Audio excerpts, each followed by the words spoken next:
and I'm from the Mornington Peninsula down in Victoria. A nice cool climate down there. Vintage was a very good vintage from our point of view. We've seen some very warm weather in the sort of early February period when everyone heard about obviously the bushfires that we enjoyed down there. Fortunately the bushfires were quite localised and weren't near us. I do feel for those that have been affected by the bushfires, but ultimately it hasn't affected us too badly. So a little bit of smoke in the area, but no rigid smoke taint in the wines this year as well, which is fantastic. And that heat was very short-lived, and we're quite, I suppose, we're doing a lot of organic and trying to build water retention in our soils, and that's enabled us to really survive that very hot weather that we endured, and meant that we didn't receive any sunburn or anything like that. So it's been a very good year for us to, we managed to avoid all of the extremes that the weather gods threw at us, and yeah, we've made some great Pinots, really good acid balance. Once we got over that heat period, it did taper into a very normal harvest period, so nice long ripening season, which has been very good. What's your personal favourite food and wine combination? At the moment I'm really enjoying some of the nice Spanish wines, so certainly Tempranillo. We make ours in what the Spanish describe as the Joven style, which is spelled J-O-V-E-N, and basically it means juvenile or youthful. So we make this Tempranillo in a very clean, no new oak, picking it fairly early, and just really trying to let the essence of Tempranillo shine through in the wine.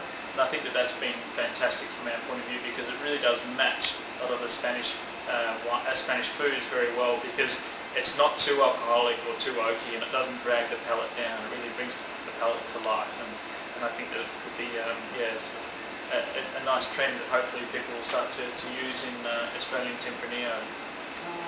So you think that, have you seen an increase in the interest in the alternative varieties? Yeah, look, we've been making alternative varieties for a long time now, since the early 90s, and I think that certainly there is now a big move towards these alternative varieties, and varieties like Sangiovese, which we make, which has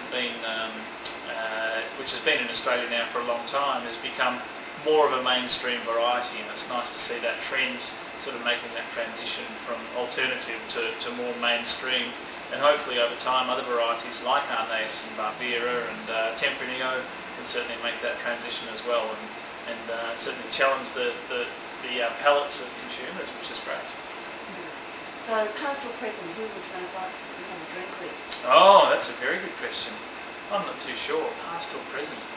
I'm a big fan of a lot of the Italian varieties and a lot of the Italian producers, and my favourite iconic wine is certainly the Bartolo Mascarello wines, and Bartolo himself passed away only probably about 3 or 4 years ago, and he was just a very interesting man, and I am fortunate enough to have met him. I haven't sat and had a drink with him, but he had multiple sclerosis, he was in a wheelchair, he used to hand paint his own labels, and just amazing wines, just really very traditional in his winemaking style for all of his Barollos, and they were just fantastic. So certainly he would be one of my great heroes of the wine industry. So have you been to Italy to do vintages over there? I have been fortunate enough to work in Italy and spend time in Italy learning how to make Barolo and other varieties in the northwest, in the Piedmont region, which has been fantastic. I've really enjoyed that time spent over in Italy, and being able to adapt a lot of those winemaking techniques back to our Italian varieties back here. Oh, okay.